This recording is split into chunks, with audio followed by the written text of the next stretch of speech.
I want to speak to those who are walking through their divorce process and they don't even have the money for an attorney. You could have been in a marriage where your husband was the one making all the money and he's filing for divorce and he can afford an attorney, but you can't. This is for you if God has promised you restoration. And even when you try to get an attorney, the amount of money that you have doesn't cover it. I want to explain to you that it's so normal to doubt if God really wants you to do this. It's so normal to doubt if He is going to restore your marriage. Well, I want to give you some insight. Anytime there is no provision and you can't handle the matter in your hands, this is a divine setup for Him to represent you Himself. Psalm 75, 6-7 says, "For no one on earth from east or west or even from the wilderness should raise a defiant fist. It is God alone who judges. He decides who will rise and who will fall." Now, I'm going to explain this journey.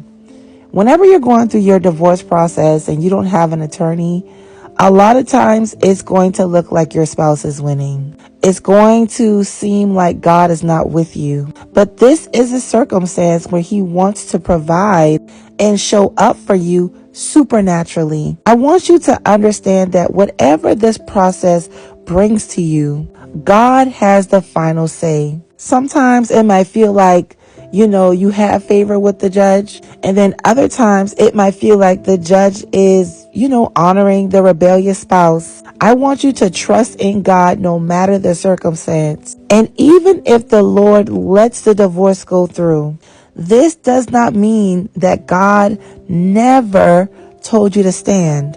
This just means that you are being positioned for your faith to grow deeper. God is well aware of all your needs and what's happening. If He is allowing it to happen to you, tell God, "I don't understand, but I trust you." You are in an only God situation. And when I was in these types of situations that only God can work out, He would always show up in a way that would catapult my faith.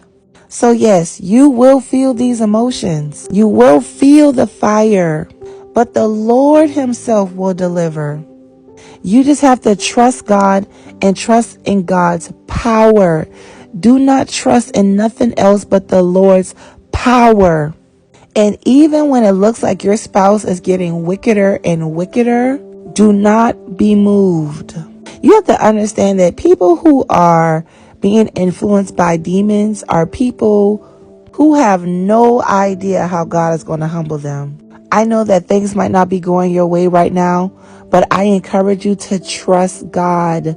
If you have to move, if you have to surrender some of your belongings, trust that God will restore you. He knows what's going on. Trust that He will restore. I am so happy that you guys are enjoying the While She's There podcast series. If you did not know, the Holy Spirit led me to create a 10-day podcast series encouraging women and speaking to the area of their needs while their spouse is with someone else. In this series for 10 days, I encourage you and I teach you kind of like what I do on TikTok right now, except the journey is a little bit more personalized because all of my TikTok videos cannot just be about the same thing over and over again, especially when it comes to the other woman. So for 10 days, when you get this, you will get an email from me each day with a study guide and some worksheets. In this series, I tell most of my testimony when my spouse was with another woman and kind of how I handled everything. When you get this, you will be put on a separate email list for women who are specifically dealing with the other woman. This is an idea that God gave me so that I'm able to send prophetic emails like I always do to that email list alone. If you don't know, I have helped so much women pray and fast the other women out of their spouse's life, and they are actually restored. I will be making other podcast series as the Lord leads me. If you are interested, you can find this in the link in my bio. And if you have the podcast, comment inside the comments what you like about it so far.